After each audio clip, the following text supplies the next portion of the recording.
Nandito ako ngayon sa Green Island dito sa parte ng Barangay Tumarbong sa Roxas, Palawan. At ang pinakadahilan talaga kung bakit nandito kami sa isla ay napag-alaman namin na maliban sa pangingisda, ang pangunahing hanap buhay ng mga taga rito ay ang seaweed farming.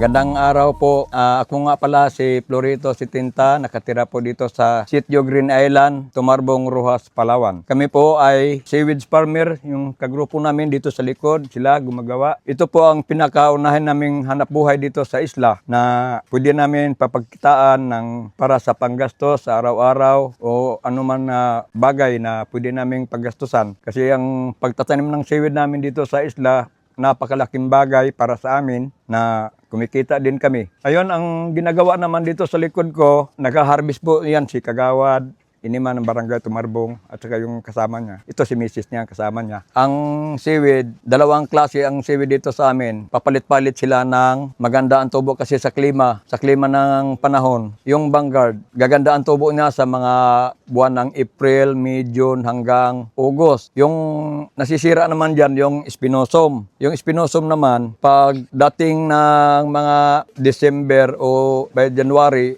yan naman siya gumaganda ang tubo. Kaya internet sila ang tubo nila.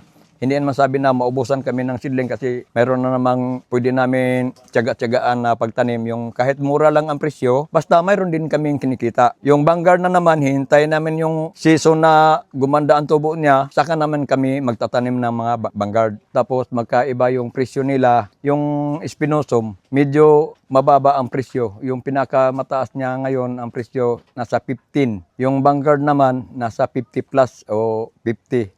Ganyan ang kuan dito. Naano rin kami sa mga buyer kung minsan kasi walang stable na presyo ang seaweed namin, pabago-bago. Hindi rin namin masabi na kumikita rin kami ng malaki kasi mayroon ding panahon na nagsisira din ang seaweed namin. Hindi rin sabi na lahat ng oras maganda ang tubo. Isa ngayon, pahinaan na ang Vanguard. Ang pumalit naman na maganda ang tubo, yung Spinosum na naman. Dito po sa pagtatanim namin ng seaweed, mayroon kaming mga kagrupo yung tawag na association. Association sa seaweed at saka mayroon din mga nagatulong sa amin katulad sa mga LGU, BIPAR, nagapagbigay sa amin ng mga lubid, straw, mga expenses ng pagtatanim namin ng seaweed. Kaya malaki rin pasalamat namin sa BIPAR na 2 beses na kami nabigyan dito ng biyaya na mga gamit namin sa pagtatanim. Kakatulong yung seaweed sa pag-aaral ng mga anak namin. Mula noong 1987, nakapagtapos ako ng 1 seaman at saka 2 HRM. Ngayon, may mga trabaho na sila. Yan lang po ang pinagmalaki ko sa hanap buhay namin ng pagtatanim ng seaweed. Tiyaga-tiyaga lang pagtatanim. Salamat po.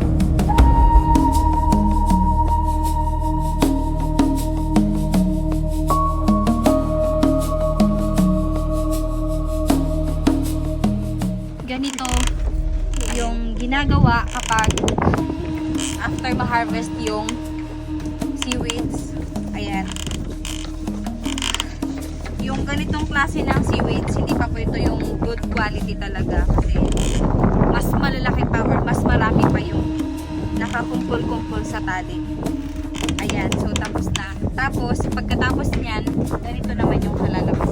Sa pagbibilag naman, ganito yung ginagawa. Yan. Tatanggalin siya isa-isa. Tapos, pagkatapos ng 2 hanggang 3 araw, pwede na siya dalhin sa bayan para ibenta. O kaya naman, yung mga buyer yung mismong pupunta dito sa isla ng Green Island. Sa simpleng damong dagat na ito, nabubuo ang maraming bagay at pagkain katulad ng salad, gulaman, snacks, mga sangkap sa ice cream, gatas, skincare, sabon, toothpaste, organic fertilizer, pwede ring food packaging at mga disposable items. Kaya sa susunod na makatikim kayo ng seaweeds, huwag lang sana nating tikman ang lasa, kundi pahalagahan din ang kwento, tiyaga, at mga kamay na nasa likod ng bawat ani. Support local seaweed farmers. Piliin natin ang lokal na produkto at i-share ang kwentong ito para mas marami pa ang makaalam. This is Basha. Follow for more Palawan stories and adventures.